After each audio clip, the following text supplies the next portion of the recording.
Festival international FIP de Porto Novo est à sa 6e édition, organisée par les autorités de la ville de Porto Novo. Odiva Bénin, qui est à sa première participation à ce festival de foi international de Porto Novo. Les stands sont remplis par les artisans devenus de plusieurs pays au Bénin. Suivez ici la présidente de Odiva Bénin sur les propos recueillis par Africa Soleil Média. Je m'appelle Madame Tossa Afiavi Honorine. Je suis la présidente de Odiva Bénin.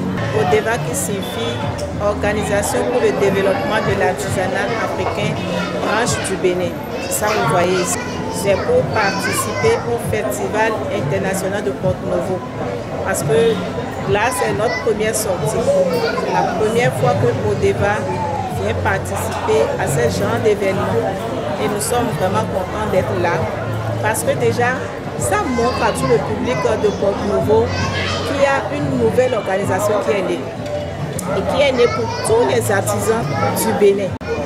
Et là, si vous êtes artisan et vous ne connaissez pas encore Odiva, c'est le moment.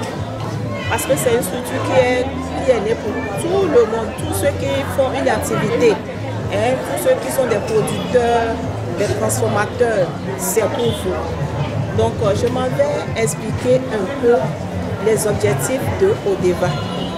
Parce que quand on dit développement, ça vise beaucoup de choses.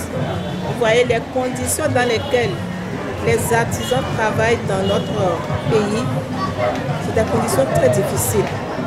Et parfois nous travaillons, mais nous n'avons pas le résultat qu'il faut. Un artisan qui fait bien son travail, il sort de son pays pour aller exposer, vend très bien son produit. Mais à côté de ça, quand nous mesurons un peu les charges liées à ce voyage, nous constatons que on ne gagne plus rien. Parce que ces charges-là bouffent tout ce que nous avons économisé. C'est pourquoi cette organisation est née pour trouver solution à cette situation.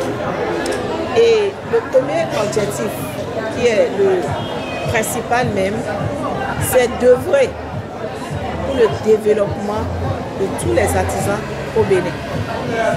Et cette amélioration de conditions des artisans va passer forcément par le travail. Et le travail bien fait. Vous voyez que nous faisons beaucoup de choses aujourd'hui, telles que vous voyez sur nos étalages là. C'est des artisans qui ont produit tout ça. Et là, à partir de maintenant, nous nous sommes dit qu'il faudrait que nos produits soient des produits de qualité. Parce que nous sortons, nous allons dans les autres pays, nous voyons un peu comment ça se passe. Vous voyez le Burkina tout près de nous. Il y a des gens qui travaillent beaucoup, qui font des choses de qualité. Quand vous allez aussi au Ghana, c'est pareil. En Côte d'Ivoire, c'est pareil. Mais nous nous sommes dit, le Bénin aussi ne sera pas de reste. Il faudrait que nous aussi nous fassions des choses de qualité. Et lorsque nous sortons pour aller représenter notre pays, que nos produits soient des produits compétitifs sur le marché. C'est pourquoi à partir de maintenant, nous allons œuvrer pour que tous les artisans rentrent dans la perfection. Ce que nous faisons particulièrement, nous faisons par exemple les sacs que vous voyez. Nous faisons les sacs. Il y en a parmi nous qui font les marmites, c'est des fondeurs. Il y en a qui font des sacs en fer. Il y a d'autres qui font d'autres objets. Voilà les pailles pétées qui sont là. Ça c'est du Bénin. C'est la teinture du Bénin même. Vous voyez ces pailles? C'est made in Bénin. Et voilà autre objectif que nous pouvons citer. Nous devons parvenir à ce que la population béninoise commence par consommer les produits qui sont faits au Bénin. Donc c'est pourquoi le gouvernement de notre pays est en train de lutter pour que nous parvenions à ce point-là, la consommation du local. Et c'est pourquoi nous sommes là, pour montrer à tout le public ce que nous savons faire. Et nous invitons toute la population à venir vers notre stand qui est situé sur l'esplanade de l'Assemblée nationale. Venez, vous avez de très bons produits ici qui ne sont pas chers. Venez vous approprier de nos produits. C'est alors que nous serons aussi fiers de vous et nous allons toujours continuer à produire.